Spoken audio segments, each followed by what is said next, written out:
aleluia, a minha alma abrirei, aleluia, aleluia, Cristo é meu Rei. O Senhor esteja convosco. Ele está no meio de nós. Proclamação do Evangelho de Jesus Cristo segundo Lucas. Glória a vós, Senhor. Naquele tempo veio Jesus à cidade de Nazaré, onde se tinha criado. Conforme seu costume, entrou na sinagoga no sábado e levantou-se para fazer a leitura. Deram-lhe o livro do profeta Isaías. Abrindo o livro, Jesus achou a passagem que está escrito: O Espírito do Senhor está sobre mim, porque Ele me consagrou com a sua unção para anunciar a boa nova aos pobres. Enviou-me para proclamar a libertação dos cativos e aos cegos a recuperação da vista, para libertar os oprimidos e para proclamar um ano de graça do Senhor.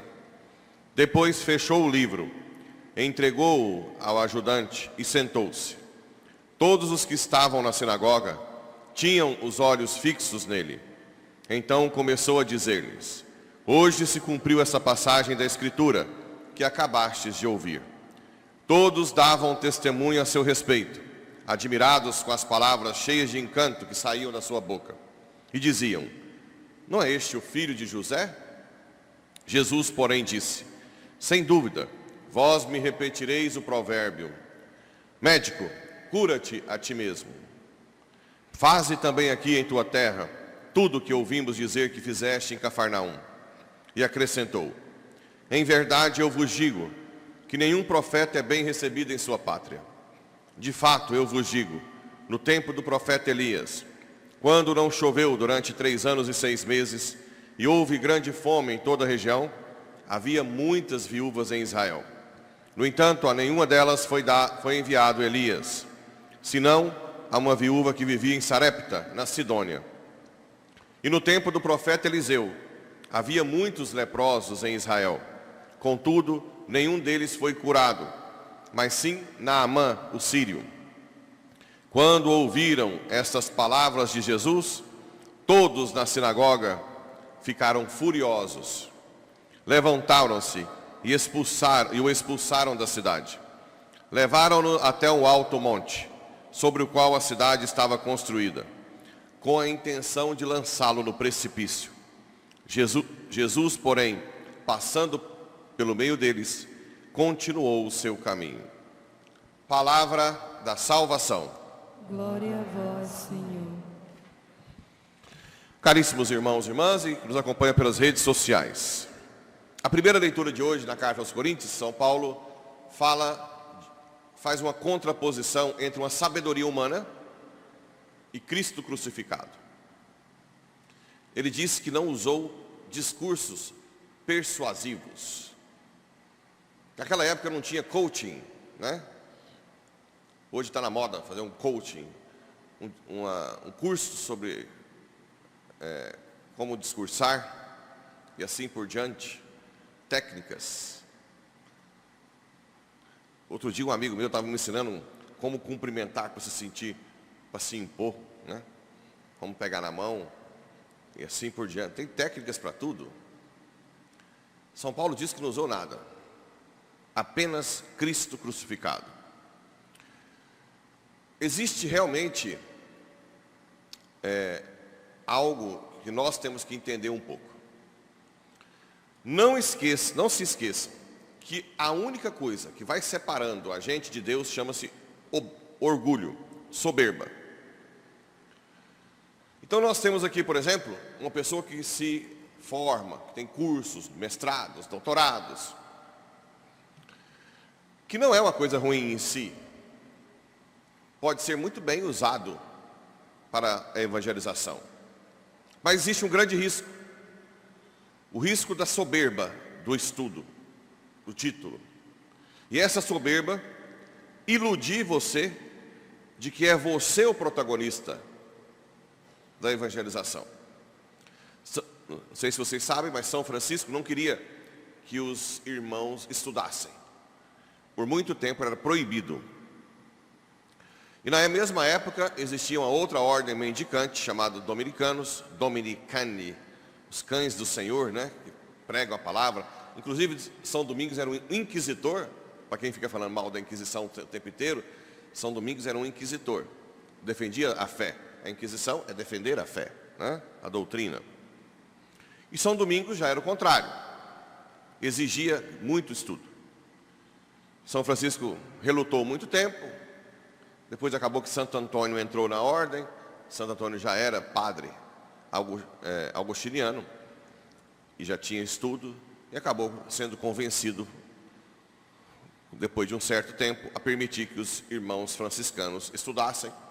E depois, na Idade Média, as duas grandes ordens que comandavam as universidades eram os dominicanos e os franciscanos. Tanto é que houve um discurso famoso de Duns Scoto, franciscano, com um dominicano na Universidade de Paris sobre a Imaculada Conceição. Não sei se vocês já viram esse vídeo, um corte, em que Duns Scoto faz essa defesa da Imaculada Conceição. Muito bem. Agora, que há muitas pessoas que com os estudos, mesmo teológicos, que deveria aumentar, acabam se tornando soberbos e acabam se afastando de Cristo crucificado. Porque a soberba, o orgulho, te faz afastar da cruz, concorda? Para você ir para a cruz, você tem que ter humildade. Quando eras jovem, ias aonde querias. Quando crescestes, te amarrarão e te conduzirão aonde não queres. A cruz é nós sermos conduzidos aonde não queremos, o Calvário. Eu, filho de papaizinho, detesto a cruz, humanamente falando. Não minto. Detesto sofrer. Um dia, eu, na capela, olhando para o crucifixo, falei: Senhor, como é que vamos fazer? O Senhor me conhece. Se me puser na tortura, eu falo que eu te nego na hora. Nunca ouvi falar de Jesus na vida. Como que nós vamos resolver isso? Aí vem no meu coração: olha para a cruz. Por que eu estou lá? Por amor. Então foque no amor. Quando você amar muito, você será capaz de sofrer por isso, né? Então, eu foco mais no amor. Eu sei que tem santos que focaram na cruz. Santa Teresinha pedia sofrimento, mas você sabe que ela arrependeu, né? Na hora da tuberculose, que ela estava sangrando, ela disse: Senhor, se eu soubesse que ia sofrer tanto, eu tinha pedido. Como eu ouvi ela falando isso, eu não peço, né? Eu peço só para aumentar o amor. E na verdade, eu já contei a história aqui da mãe que tinha dificuldade de jejum. E quando ela foi cuidar da filha com câncer no Araújo Jorge, ela nem lembrou de almoçar, não lembra? Por quê? O amor. Pega exame, pega resultado, leva para cá, leva para lá. É tanto amor. Como é que alguém que não conseguia fazer 1 hora de jejum esquece de almoçar? Amor. Então, como pregar Cristo crucificado? Humildade. Os estudos são importantes? Sim, são importantes. Mas não porque você vai, por si mesmo, descobrir os mistérios de Deus. Primeiro, joelho no chão. Primeiro, missa, adoração, oração. Senhor, me ensina quem és tu. Quando eu pedi para ter aula de catecismo depois de adulto, eu lembro que o rapaz que me deu a aula de catecismo, de novo, depois de velho, né? Até morreu já. Eu nunca esqueci. Ele disse: existe um abismo enorme, intransponível, entre nós e Deus. Não queira por si mesmo tentar buscá-lo, porque você cai num precipício. Ajoelha-te diante do precipício e com humildade invoca a presença dele. E ele, porque te ama, vem ao seu encontro. Então é diferente. Se você quer aprender um pouco mais a sabedoria do alto, mesmo estudando mestrado e doutorado de filosofia, teologia, primeiro, joelho no chão. Primeiro, Duns Scoto, quando terminou a defesa da tese da Imaculada Conceição, e ele venceu os dominicanos, perguntaram, de onde vem tanta sabedoria? Aí ele levou até a capela e disse, nunca, jamais estudo sem ser diante do Santíssimo. Papa João Paulo II, eu tive a honra de conhecer a capela privada em Cracóvia, quando ele era arcebispo de Cracóvia, cardeal depois. E uma das coisas interessantes é que me mostraram lá na frente, onde o primeiro banco da capela, antigamente, era também uma escrivaninha. Porque João Paulo II sempre estudava diante do Santíssimo. Hoje não. Dom Stanislau lá tirou a escrivaninha. Uma coisa que eu não poderia ter feito, né? Mas sempre diante do Santíssimo. Porque a sabedoria vem primeiro para os humildes, do alto. Do alto. E depois, através da graça, você usa os estudos. Aí sim, você pode usar os seus estudos. Bem, no Evangelho, nós temos Jesus em Nazaré, onde ele foi criado. Aí ele lê Isaías 61, que ele veio para libertar os cativos, tudo. Aí já começa a falar, mas esse não é o filho de José, o carpinteiro? Nós temos grande dificuldade de entender que Deus se encarnou. Que o Senhor, Criador do Universo, se fez homem como nós, miserável. Não miserável no sentido de pecado, entenda, de limitação, pequeno, né? Porque Jesus não tinha pecado, claro, é até incoerente, né? Como é que o próprio Deus... Mas essa encarnação é escândalo para nós. A gente tem dificuldade de entender a encarnação. Por isso nós temos dificuldade de entender Deus no ordinário. Nós temos dificuldade de entender que a rainha do céu e da terra era dona de casa. Tem apócrifos que querem colocar que Nossa Senhora fazia um monte de milagre quando não foi relatado. Porque não quer aceitar que a rainha do céu e da terra era uma dona de casa, esposa. O que mais que ela era? Não, quer que seja diferente. Beato Carlo Acutis, que agora vai ser canonizado, a mãe dele dizia, a Carlo não fazia nada de extraordinário. Ia à missa todos os dias, rezava o rosário depois, e depois descobriram que fazia um pouco de caridade. Não teve milagres. Nós queremos sempre vincular a vida sobrenatural a prodígios, milagres. Pensa se eu saísse voando aqui assim, flutuando, como São José de Copertino, que levitava. Era daqui a pouco, estava a cidade inteira aqui nas missas. Não era não? Tem um padre que voa. Nós temos a tendência a sempre fugir do ordinário. E na verdade nós podemos ter uma vida sobrenatural no ordinário. O Senhor, Criador de tudo, trabalhou na carpintaria com o pai, obedeceu a mãe. Isso é um escândalo para nós, é difícil. Mas Deus faz isso. Deus usa quem a gente menos espera. Fiquem atentos. Eu recebi várias falas de mendigos, de bêbados. O tempo inteiro.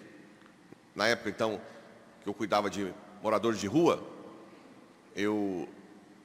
depois da residência, fui fazer 2 meses de experiência na comunidade de vida, chama Aliança de Misericórdia. E lá, mora na favela. Eu queria ser rico, eu pensei, Deus quer que eu seja pobre agora. Agora eu mudei de ideia de novo, tô brincando. E aí, cheguei, aí, um pouco antes de ir para a comunidade, me pediram para olhar um bêbado na Praça da Sé, que estava com febre. E eu fui, levei remédio e tal. E na hora que eu fui levantar o bêbado, ele disse assim, muito bem, agora humildade. Se te pedirem para lavar pratos, lave. Adivinha qual foi minha função na comunidade? Lavar pratos. Lavava uns 200 pratos por dia, porque era gente que não acabava mais. E assim, isso é um dos casos. Com mais tempo posso contar várias. Fiquem atentos às pessoas mais humildes, que às vezes não sabem nem ler, Quantas pessoas, tinha uma senhora na paróquia em Porá, Dona Maria, que morreu, ela dizia que não queria que eu fosse embora com ela viva, e morreu no último dia do cerco de Jericó, lá na igreja. Ela foi na missa cedo e disse: hoje à noite tem um testemunho bonito. E morreu lá, um pouco antes da missa. Tentei fazer massagem cardíaca, chamei, mas não. Quantas vezes ela, que não sabe nem ler, me dava exortações. Tem que ser, sim, senhor, assim. Estejam atentos aos humildes, aqueles que você menos espera, porque dali vem a palavra de Deus. Se você deixar passar, você vai ter grandes consequências na sua vida. Não se esqueçam que Deus usa quem a gente menos espera, os mais humildes. E a outra tendência que Jesus condena aqui no Evangelho é a soberba religiosa. Nós acharmos que sabemos muito, né? E aí ele fala que Elias foi para aquela viúva de Sidônia, que Eliseu curou o profeta Naamã, que também era pagão, não era judeu, porque são mais humildes. Isso acontece muito com neoconvertidos, prostitutas que vêm, gente que está na droga. Quando se convertem, geralmente se convertem para valer, muito. E as pessoas que estão na igreja há muito tempo começam a ter ciúme, falar mal, né? Começar a falar do passado da pessoa. Então nós temos que ter muito cuidado, porque dali saem os maiores santos, né? São Paulo testemunhou a morte de Estevão. Cuidado. Durante as orações, peçamos humildade, pequenez. Queremos estudar, ter título? Importante, vai ter formação aqui, para quem, né?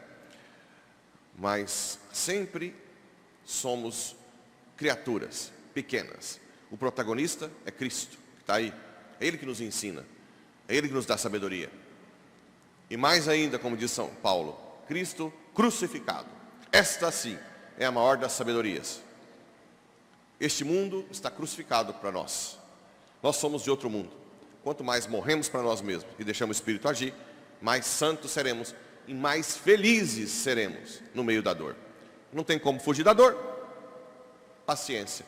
A graça nos ajuda a superar a dor e o sofrimento com alegria, esperança e caridade. Que Nossa Senhora da Guia, dona de casa, cuidava do filho, fez só com Deus, fazia comida para São José. Hoje é rainha. Vocês coroaram, não coroaram? Rainha do céu e da terra. Não fez grandes milagres, pelo menos que Deus quis que soubéssemos. Não. O maior milagre dela é viver o ordinário, extraordinariamente. Como que você vive o ordinário? Com amor. Se você cozinhar com amor, transcende. Lavar o banheiro com amor, transcende. Porque o amor é o Espírito, é Deus. Que ela nos ajude a sermos fiéis, pequenos, humildes, até o último suspiro. Assim seja.